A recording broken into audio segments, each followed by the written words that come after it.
Okay, here we are again. Good day, everybody. Looking at more flowcharts.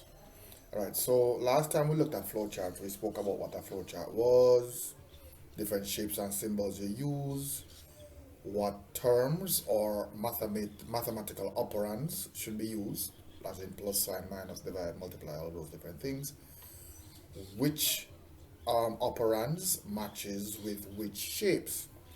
We do a simple flowchart. Now we're looking at one. Now we're keeping this simple because I don't believe in teaching you how to solve a problem with a flowchart while teaching your flowcharts. I believe in separating them.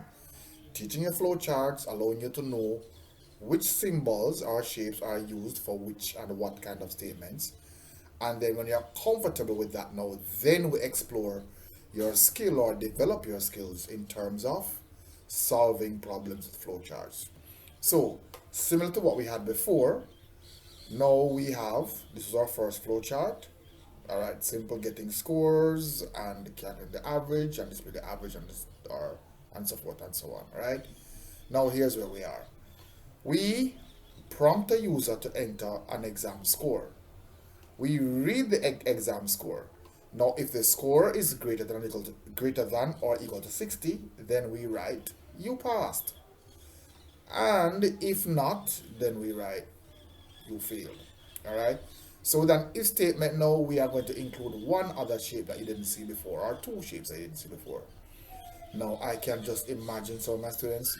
I can hear them right now, and I see the faces and the names. One of them in particular with the initial TS, like train station, just zip it. Yes, I know the lines aren't exactly straight and so forth and so on. That's not my focus. Yeah. So stop trying to mock me. When I see you face to face, then we'll sort that out. Okay, now you're drawing these with pencils and rulers, guys, so it will probably look much better than what I'm doing now. So again, we start with an oval. We're starting. We read the exam score, all right? Prompt user to enter the exam score in this parallelogram, and we read it. We store that whatever number the person enters inside score. Fair enough, as according to what we have here. So we have start, here we have begin. Same thing, right? Then we have these two lines here represented by the parallelogram here. Then now we have if score is greater than or equal to. Now because we are making a decision, we're asking the computer to evaluate something. Is it more than or less than or equal? Well, not less than. Is it more than or equal to? We use what is called a rhombus or a diamond shape, as you guys like to call it.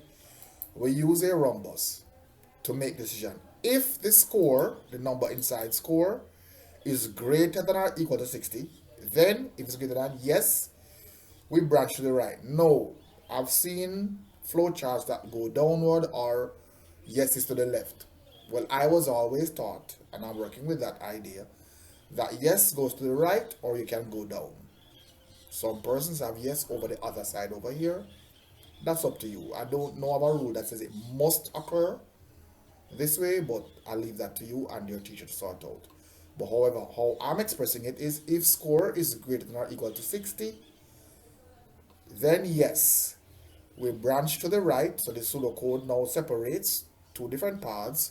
Yes, we print you passed. And here the flow lines indicating your flow to the right. Then down displays you passed. Then it comes back here with the connector. The circle here is a connector. If the person, let's say, got 59 or anything less than 60, the result is no. Score would then be not greater than or equal to 60, so it would be no. Then would print or write to the screen you failed. And then coming down, the data flow arrows point back here toward the center, where you have a circle, the connector, and then we flow now down to the end, and it stops. So with the if statement and in this situation is one of two things can happen. It must be one or the other. Either you get 60 or more and you passed, as the program says, get 60 or more and you passed. The flowchart says the same thing. Or you don't get 60 or over, which is no, and then you failed. and of course the connector here. Some persons don't use a connector, but we're using it so you have an idea of what the different symbols and shapes are for. And this is your simple flow chart, zooming out, so you can see it even better with all the lines that aren't exactly straight or drawn to scale. Alright, so this is a basic simple flow chart with an if statement. Not very complicated, flow charts are simple. The next one we're going to look at, which is the third one in the series, and we're over. I think I'm going to just find some online and we'll go through them rather than trying to draw them with Microsoft Word. It's not always so easy. The shift and the control still don't get the lines exactly where I want them, and the exact dimensions are so looking kind of a bit off. Alright, so but this is a general idea of what it looks like. Simple flow chart. Alright, and they can get a little bit less easy, never really challenging. Just use your thought processes and work them through, and so then that's how it looks. Alright, have a good one, guys. Simple short video today. Alright, have a good one.